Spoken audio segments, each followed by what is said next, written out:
হুশ না থাকার গড়ে ইহুদিদের সন্তান ওই ছোট ছেলেটা চিন্তা করলো, আমার বাবার তো হুশ নাই, আমার বাবার তো জ্ঞান নাই, এই সুযোগে আমি বাক্সটা খুলবো। ওই খোলার জন্য যদি চাবিটা দরকার, ওই চাবিটা বাবার বালিশের নিচ থেকে চাবিটা নিলেন। নেওয়ার পরে ও আমার সিন্নিমুল নবীর পাগলেরা এবার বাক্সটা সে খুললেন।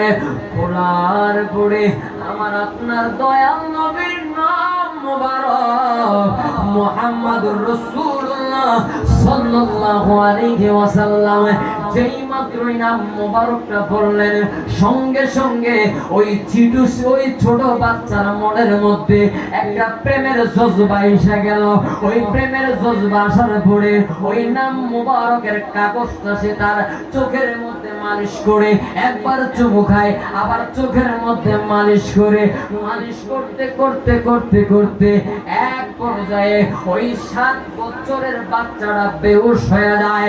বেহুশ হওয়ার পরে সিন্নিমুলের নবীর পাগলেরা এবার যখন ওই তার বাবার হুশ আসলেন, হুশ আসার পরে দেখলেন তার সন্তানটা একবারে বেহুশ হয়ে রইলেন। মাথার মধ্যে পানি দিলেন, পানি দেওয়ার পরে সেইখান থেকে উঠাইলেন। উঠানোর পরে ইহুদি জিজ্ঞেস করে, বাবারি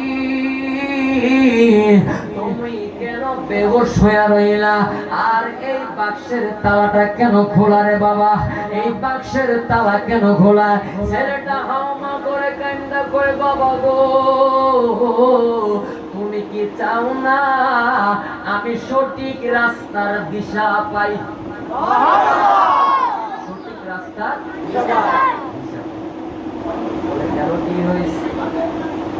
হ্যাঁ কি হয়েছে? বলে এই নাম মুবারকটাকে তুমি লুকায়া রাখলা, তালা মাইরা রাখলা। ও বাবা আপনি কি চান না আমি সঠিক রাস্তার মধ্যে চলি? আপনি কি চান না আমি সঠিক রাস্তার দিশা পাই? বলে হ্যাঁ চাই।